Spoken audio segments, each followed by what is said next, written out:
বেনামাজির সাথে কুরবানি দিলে কুরবানি কবুল হবে কিনা, সুদখোর ঘুষখোরের সাথে কুরবানি দিলে কুরবানি কবুল হবে কিনা, মানুষের হক নষ্ট করেছে, মানুষের সম্পদ নষ্ট করেছে, এমন ব্যক্তির সাথে কুরবানি দিলে কুরবানি কবুল হবে কিনা। কুরবানির সময় আসলে এমন প্রশ্ন কিন্তু আমাদেরকে খুবই করা হয়, হুজুর অমুক ব্যক্তি তো নামাজ পড়ে না, ওর সাথে কুরবানি চলবে কি চলবে না, অমুক ব্যক্তি সে মানুষকে কষ্ট দিয়েছে, অমুক ব্যক্তি তার আত্মীয় স্বজনকে কষ্ট দিয়েছে, অমুক ব্যক্তি তার সন্তানের হক ফাঁকি দিয়েছে, অমুক ব্যক্তি তার বোনের হক ফাঁকি দিয়েছে, এমন ব্যক্তির সাথে কুরবানি আমার হবে কিনা, কুরবানি দিলে কুরবানি কবুল হবে কিনা, এমন প্রশ্ন কুরবানির সময় আসলে আমাদের মাঝে করা হয়। এই মুসলমান বন্ধু আমার, খুব মনোযোগ দিয়ে কথাগুলো শুনে নেবেন। আমরা যেহেতু আল্লাহ পাককে সন্তুষ্ট করার জন্য কুরবানি দিচ্ছি, এজন্য শরীয়তের গণ্ডির মধ্যে থেকে শরীয়ত যে সমাধানগুলো আমাদের মাঝে দিয়েছে, এই সমাধানগুলো গ্রহণ করে সঠিক তরিকায় আল্লাহ পাকের জন্য আমরা কুরবানি দেব। আশা করা যায় আমার আল্লাহ পাক আমার কুরবানিটাকে কবুল করে নেবে। যেরকম সুবহানাল্লাহ, আল্লাহ পাক আমার কুরবানি কবুল করে নেবে যদি আমি সঠিকভাবে কুরবানিটা দিতে পারি। এখন প্রশ্ন হলো, হুজুর এই বেনামাজি এই সুদখোর ঘুষখোরের সাথে কুরবানি দিলে কুরবানি হবে কিনা, এর সমাধানটা আমরা চাই। প্রিয় ভাইরা আমার, যদি ব্যক্তি এমন হয় যে সে নামাজ পড়ে না এবং ভবিষ্যতেও পড়বে না, এমনও ব্যক্তি আছে সে সরাসরি নামাজকে অস্বীকার করে, কয় নামাজ না পড়লে কি হবে, আমার ঈমান ঠিক আছে, নামাজ যে পড়ে না এর জন্য তার অনুতপ্ত নাই। এবং অনেক ব্যক্তি আছে না অস্বীকার করে বসে এবং বলে নামাজ পড়ার দরকার নাই, শুধু নামাজ কায়েমের কথা আছে। এমন ব্যক্তি যদি হয় তাহলে স্পষ্ট তার সাথে কুরবানি দিবেন না, কুরবানি হবে না। কারণ সে স্পষ্ট শরীয়ত অস্বীকার করেছে, স্পষ্ট ফরজ বিধানগুলোকে সে লঙ্ঘন করেছে। অনেক মুফাসসিরদের মত অনুযায়ী সে আর মুসলমান নাই, সে কুফরি করেছে, সে কাফের হয়ে গেছে, এবং ওনার সাথে কুরবানি আপনার হবে না।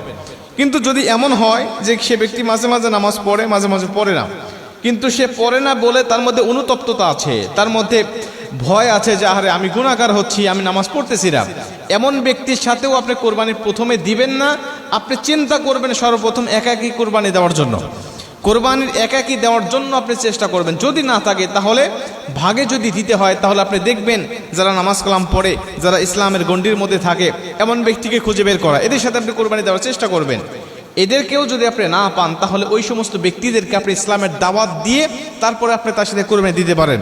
আপনি তাকে বলতে পারেন, ভাই দেখো আল্লাহ তো কোরবানি আমাদের উপরে ওয়াজিব করেছেন, নামাজও আমার জন্য ফরজ করেছেন, তুমি নামাজ পড়ো না কিন্তু কোরবানি দিচ্ছ, হয়তোবা তুমি আল্লাহ পাককে সন্তুষ্ট করার জন্য যদি কোরবানি দিতে তাহলে অবশ্যই আল্লাহকে সন্তুষ্ট করার জন্য তুমি নামাজও পড়তে। কারণ আমাদের সমাজে এমনও ব্যক্তি আছে কোরবানির ঈদের দিন সকালবেলা ফজরের নামাজ পড়ে না, তাহলে তার মধ্যে যদি আল্লাহর ভয় থাকতো তাহলে অবশ্যই সে ফজরের নামাজটা পড়ে আল্লাহকে সন্তুষ্ট করতো। কারণ সে কোরবানি দিচ্ছে আল্লাহকে সন্তুষ্ট করার জন্য, কোরবানি দিয়েও আল্লাহকে সন্তুষ্ট করা যায়, নামাজ পড়েও আল্লাহকে সন্তুষ্ট করা যায়। সে যেহেতু নামাজ কাজা করছে, কোরবানি দিচ্ছে, তার মানে এই কোরবানির মধ্যে তার গোশত খাওয়ার নেশা আছে, ধান্দা আছে। এই জন্য আপনি তাকে বোঝাবেন, দেখো আল্লাহকে সন্তুষ্ট করার জন্য অবশ্যই নামাজ আমাদের জন্য ফরজ, নামাজটা পালন করতে হবে। অথবা তোমার মধ্যে যে বদ অভ্যাসগুলো আছে, তুমি সুদ খাও, ঘুষ খাও, এটা আল্লাহ পাক হারাম করেছেন, এবং আল্লাহ বলেছেন যারা সুদ খায়, ঘুষ খায়, এরা স্পষ্ট আমার সাথে আর নবীর সাথে যুদ্ধের ঘোষণা দেয়। এখন তুমি আল্লাহর সাথে যুদ্ধের ঘোষণা দিয়ে আল্লাহর জন্য তুমি কুরবানি দিচ্ছ, তোমার কুরবানি কিন্তু কবুল হবে না। অতএব তোমাকে আমি দাওয়াত দিচ্ছি, তোমার সাথে আমি কুরবানি দিব, সমস্যা নাই, কিন্তু তুমি তোমার এই গুনাহ থেকে ফিরে আসতে হবে, তোমার অপরাধ থেকে ফিরে আসতে হবে। তুমি এতদিন নামাজ কাজা করেছো, এখন তোমার নামাজ কাজা করা চলবে না। এতদিন তুমি সুদ খেয়েছো, এখন তোমাকে বাদ দিতে হবে। তুমি তোমার সম্পদ ফাঁকি দিয়েছো, তোমার শরীক ফাঁকি দিয়েছো, বোনের হক মেরে দিয়েছো, তোমার হকটা তুমি ফেরত দিবে। তাহলে আমাদের সমাজ জামাত তোমাকে আমরা নিয়ে নেব, তোমার সাথে কুরবানি দেবো, কোনো সমস্যা নাই।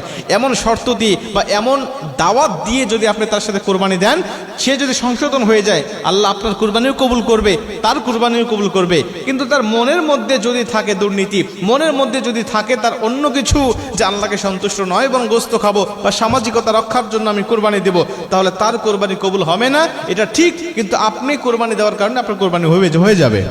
কেন হয়ে যাবে? আল্লাহ পাক পবিত্র কোরআনের মধ্যে বলেন, আমি কারো বোঝা কারোর উপরে কিয়ামতের মাঠে চাপিয়ে দেব না। এই একটা মাত্র আয়াতের দলিল হিসাবে অনেক মুহাদ্দিস বলেছে, হ্যাঁ যদি এমন শর্ত দিয়ে কেউ কোরবানি ভাগে দেয় তাহলে আল্লাহ পাক তার কোরবানিটা কবুল করে নেবে। কিন্তু যে ব্যক্তি গোশত খাওয়ার জন্য কোরবানি দিয়েছে, আল্লাহ তার কোরবানি কবুল করবেন না। এই জন্য আমরা যারা ভাগে কুরবানি দেব, আমরা অবশ্যই খেয়াল রাখবো পারতপক্ষে একা একা দেওয়ার জন্য। যদি একটা ছাগলও হয় একা একা দেওয়ার চেষ্টা করবেন, এটা উত্তম ও অতি উত্তম, এতে কোনো সন্দেহ নাই, কোনো মুফাসসির এর পক্ষে দ্বিমত নাই যে এটা উত্তম নয়। সবাই বলেছে হ্যাঁ এটা উত্তম। কিন্তু যদি আপনি হতে পারে যে ফ্যামিলির সদস্য বেশি, বা আমার কোরবানির পশুর মাঝে অনেকের হক রয়েছে, অনেক গরিব দুঃখীরা আছে যারা আমার দিকে তাকিয়ে আছে, ছাগল দিলে হবে না, আমাকে একটা গরু দিতে হবে বা গরুর ভাগ নিতে হবে, তাহলে আপনি গরুর ভাগ নেন, সমস্যা নেই। কিন্তু আপনি চেষ্টা করবেন ভালো ভালো ব্যক্তির সাথে দেওয়ার জন্য। কিন্তু যদি এমন হয় যে আপনার ভালো ভালো লোক পাওয়া যাচ্ছে না, এখন এমন লোক পেয়েছেন তাকে আপনি ইসলামের দাওয়াত দিয়ে, সংশোধনের দাওয়াত দিয়ে, তার মধ্যে দেখবেন অনুতপ্ততা আসে কিনা, সে যদি আপনার কাছে স্বীকার করে হ্যাঁ ভাই আমি ভুল করেছি এতদিন, এখন আমি আর করব না, তাহলে আল্লাহ পাক আপনার অবশ্যই এই দাওয়াত দেওয়ার কারণে উত্তম প্রতিদান দিবেন এবং কোরবানিটাও আল্লাহ পাক কবুল করে নেবেন।